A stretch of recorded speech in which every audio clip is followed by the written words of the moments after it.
Welcome to the Midnight Broadcast. I'm your host, the Storyteller.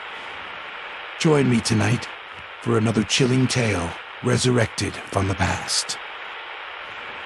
Tonight's nefarious narrative, Murder Wears a Strange Mask. So turn off all the lights, light some candles, and be prepared to be scared.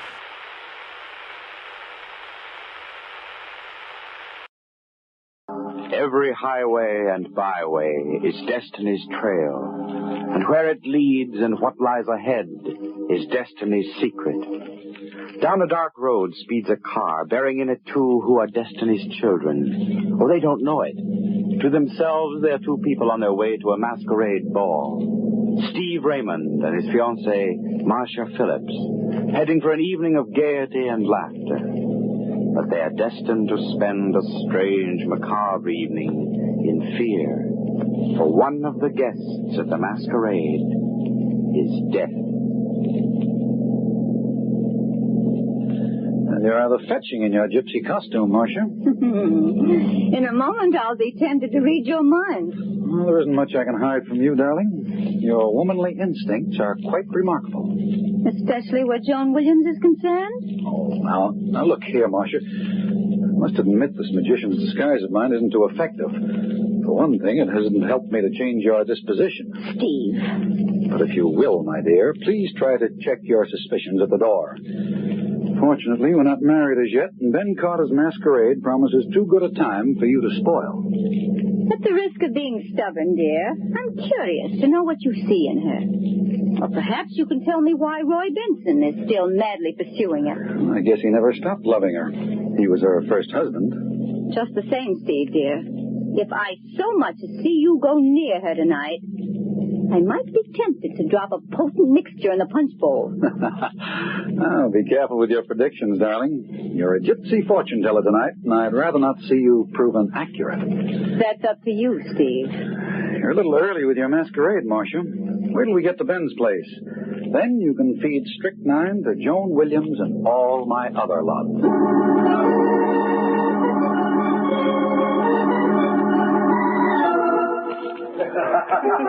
Hello, Steve. Marcia. Oh, pardon me. I'm not supposed to know who you are. That wasn't fair, Ben. What else could we expect from my partner, dear? He knows every hair on my head. Well, don't fear. I won't give you away. Well, you both look perfect. You've adopted a rather simple costume, Ben. I've used this clown suit for 15 years. It's a durable disguise. Good heavens. What's that fellow in the black tights and shirt supposed to be? No, he's posing as a royal executioner. Who can it be, Steve? It's hard to tell from here. I don't seem to recognize him. Steve, I've simply got to find out who that executioner is. Oh, now, Marcia. He's just over there. Can't you wait till midnight? Quiet, here he is. Why, I beg your pardon? Good evening. That's a very unusual costume you're wearing. Thank you. I merely borrowed it from a friend of mine. I hope it's effective. Your voice, it's quite familiar. Oh, now, Miss Phillips, don't you recognize Steve Raymond's rival for Joan Williams' hand? Roy Benson. Of course. I follow Joan everywhere, and especially on a night such as this.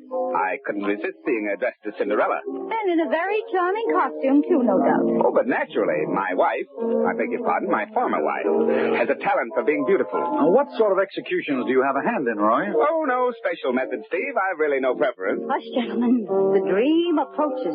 Cinderella. Oh, my, what a charming trio. A magician, a gypsy, and an executioner. You're looking lovely, my dear. Thank you, Roy. How are you, Marcia? I don't know. As yet.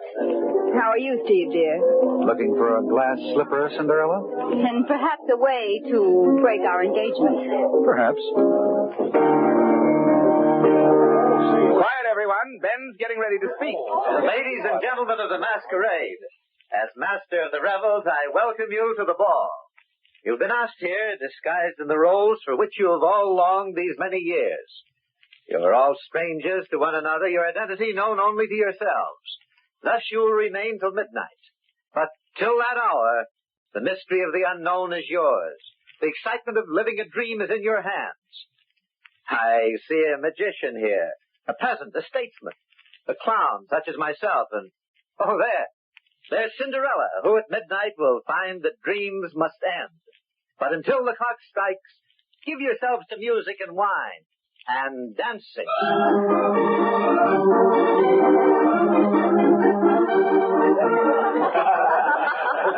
Now, there you are, my friends. The wiles of the sorcerer are many. Oh, show us another trick, magician. No, I must put my knives away now. One more trick, and your eyes will be quicker than my hand. Steve, I've got to see you. Oh, want to know how I did that last trick? Come here, quickly. What's the matter, Ben?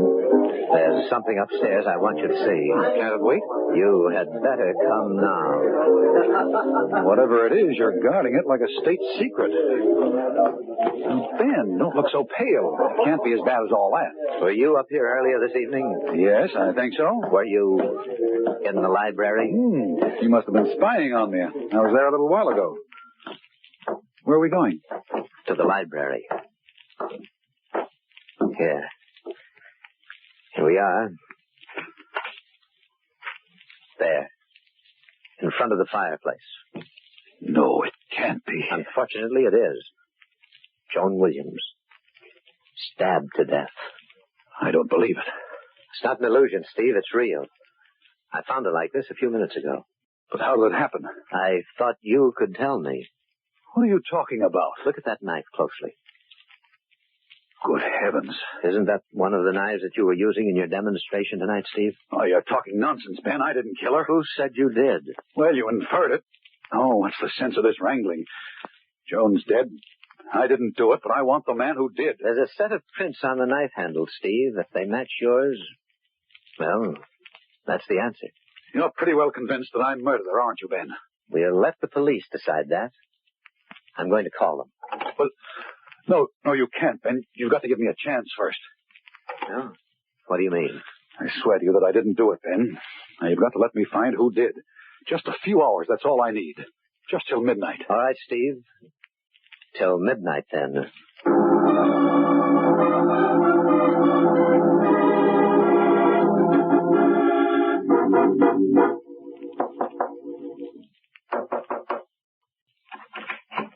Hello, darling. Who's in the library with you? Oh, come in quickly.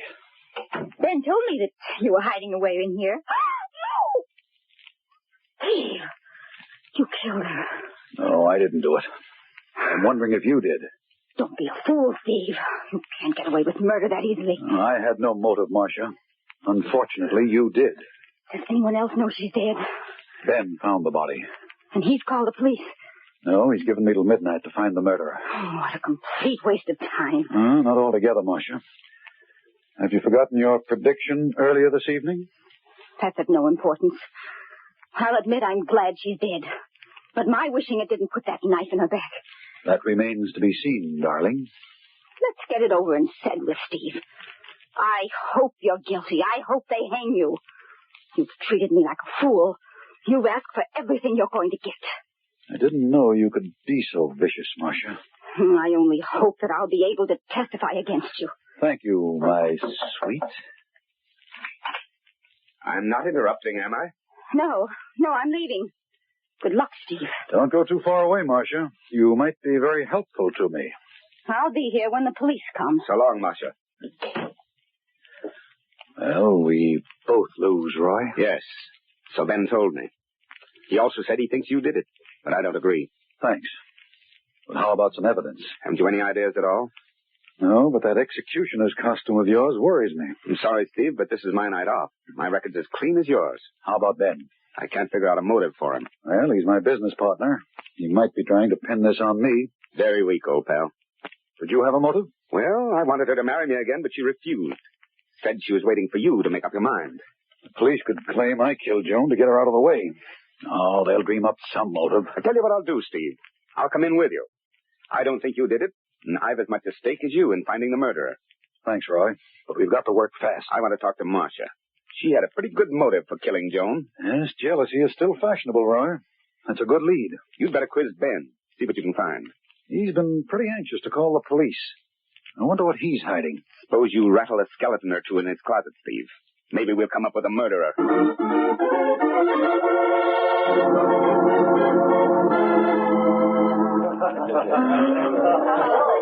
Any clues news so far, Steve? It's not very encouraging, Ben. Remember our agreement.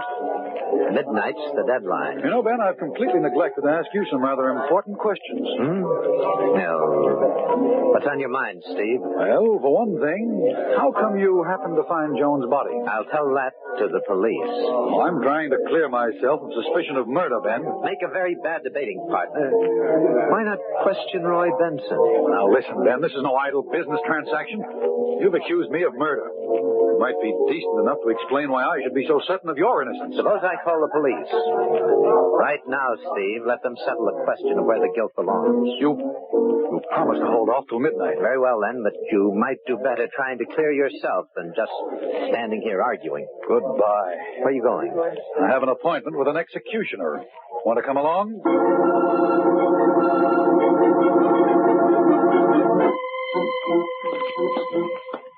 Is Roy waiting in the library? Yes. That's strange. What's wrong? The door's locked, but the key is in the lock. Here, let me open it. Here we are. Ben, look, there by the table. Great Scott. It's Benson. We're too late. He's dead.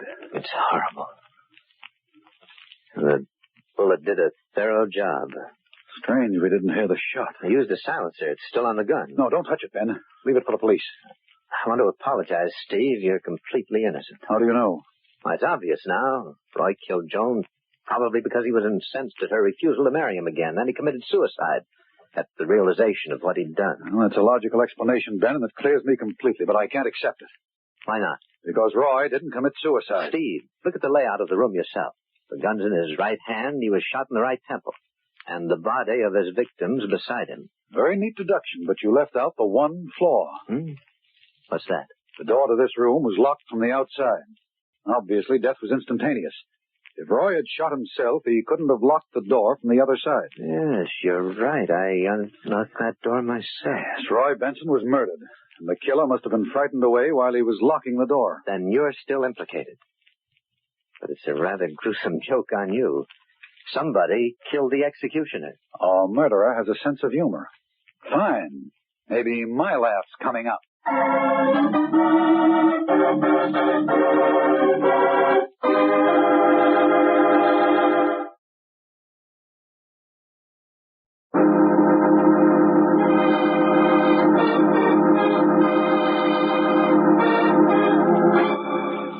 Destiny's Highway has led Stephen Raymond and his fiancée, Marcia Williams, to the home of Steve's partner, Ben Carter, where a masquerade ball is in progress. It is a house of gaiety. Music and laughter pervade the lower floor. Yes, downstairs there is revelry, but upstairs, death.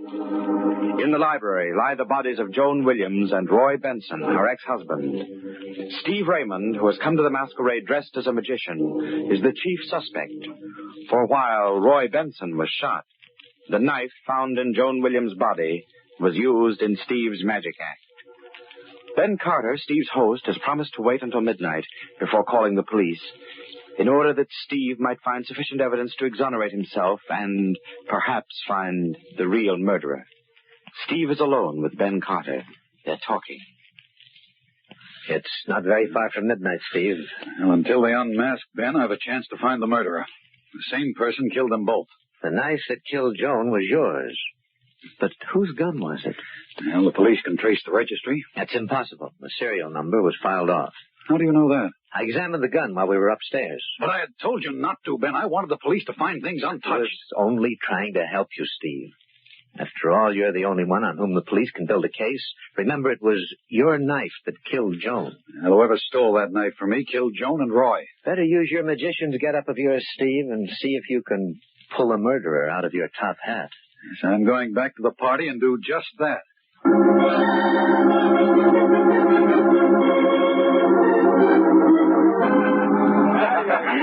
Oh, you must be a real magician. Yes, madam, I'm a successful stockbroker. Same thing. How about another chick? Oh, I'm sorry, but I've concluded my last performance. For a long while, I'm afraid. Steve, I've got something to tell you. What is it? I can't tell you here. Come into the next room. All right.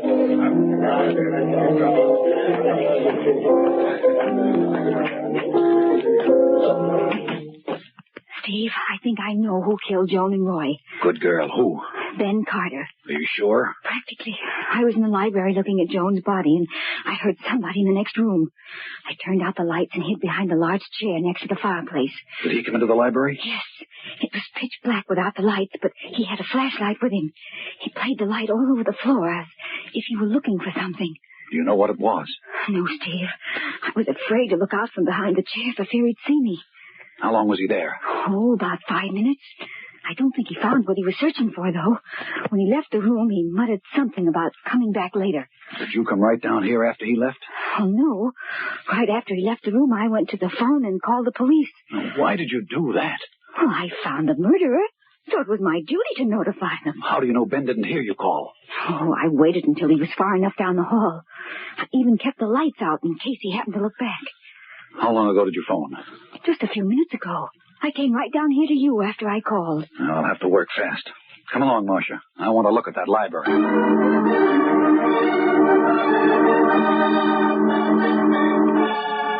Oh, no light showing under the door. Let's go in.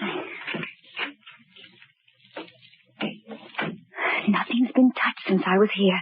Now, what could Ben have been searching for? Well, perhaps he dropped something when he killed Joan and Roy. Yes, possibly, but what? Steve, look. Hmm?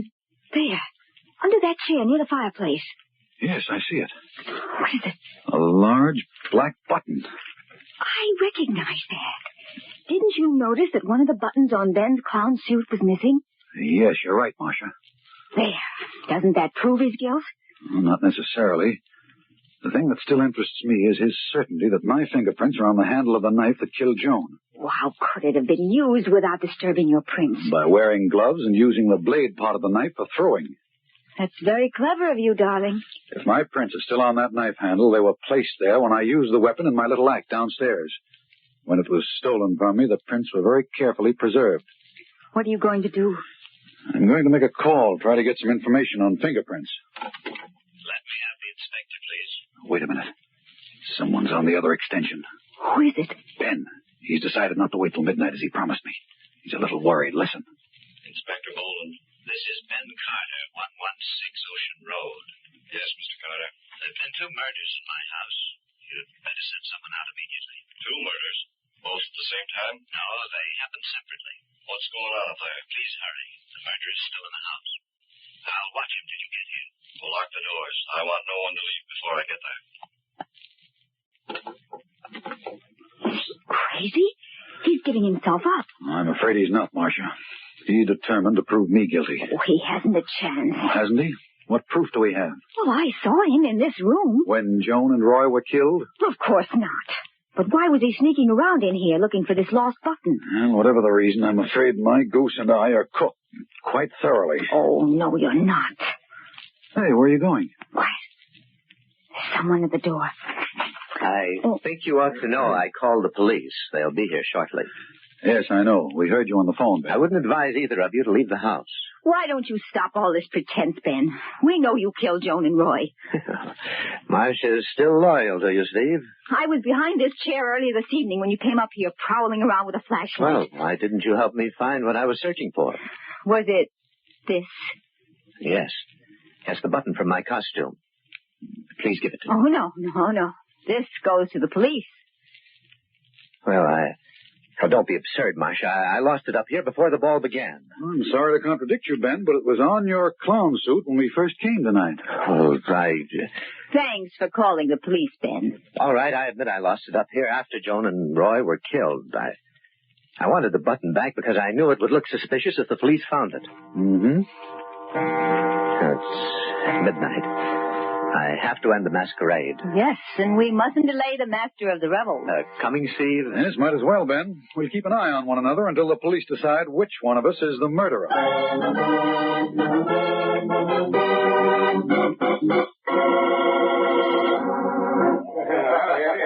Ladies and gentlemen of the masquerade, the time has come when you must leave the mystery of the unknown and return to the reality of the present.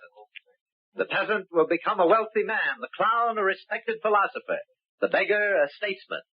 This is the moment. Unmask, please. Ben, the police are in the hall. Take care of them for a minute, Steve. I'll be right back. Oh, I'll give them all the clues they require. Well, what's the delay? Mr. Carter will be here in just a moment, Inspector. My name's Steve Raymond. I believe that Mr. Carter considers me the principal suspect. Did you do it? No. I hope you'll believe me. I believe no one, only evidence. Would you care to see the bodies? I want to see Mr. Carter first. Come on, Inspector. That came from the garden. And that's where we're heading for. Let's go.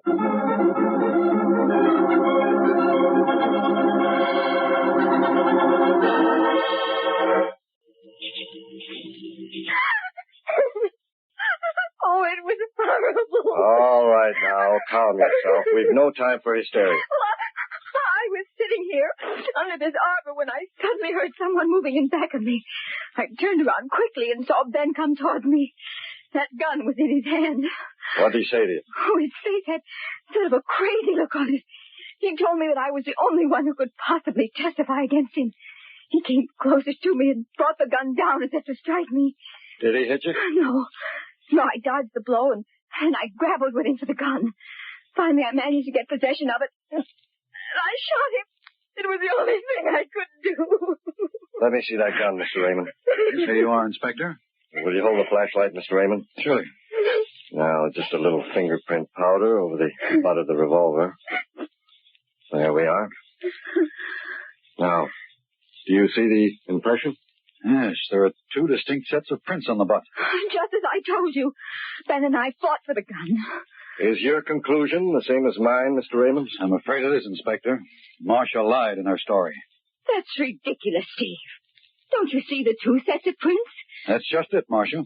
If you and Ben had fought for possession of the gun, the two sets of prints would have been smudged and blurred.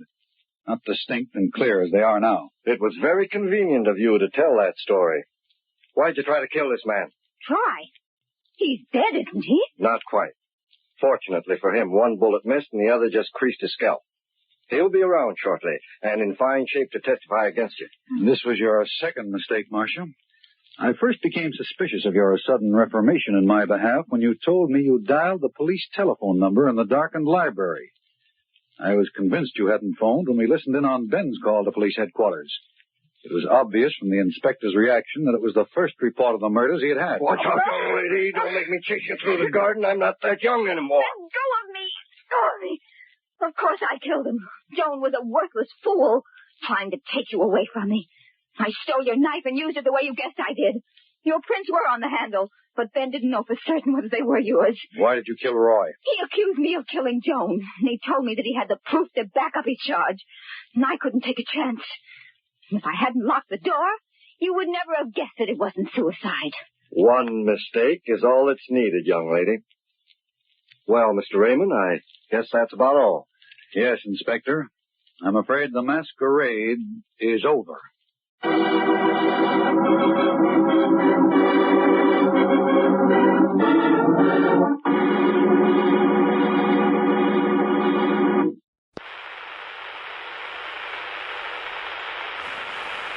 I hope you've enjoyed tonight's tale. Tune in again next week for another chilling classic tale on the Midnight Broadcast. Good night, sleep tight, and don't let the bed bugs eat you alive. Underneath the moonlit sky, where shadows dance and demons lie, the clock strikes 12, the hour is near. A tale of terror we bring right here. Nightmares arise as the radio crackles into the abyss, where darkness battles with each chilling tale, a shiver in your spine. Welcome to the Midnight Broadcast. It's time. Echoes of the past, whispers in the wind, in every tale, a to transcend. Ghosts and ghouls that come alive as the midnight hour they strike.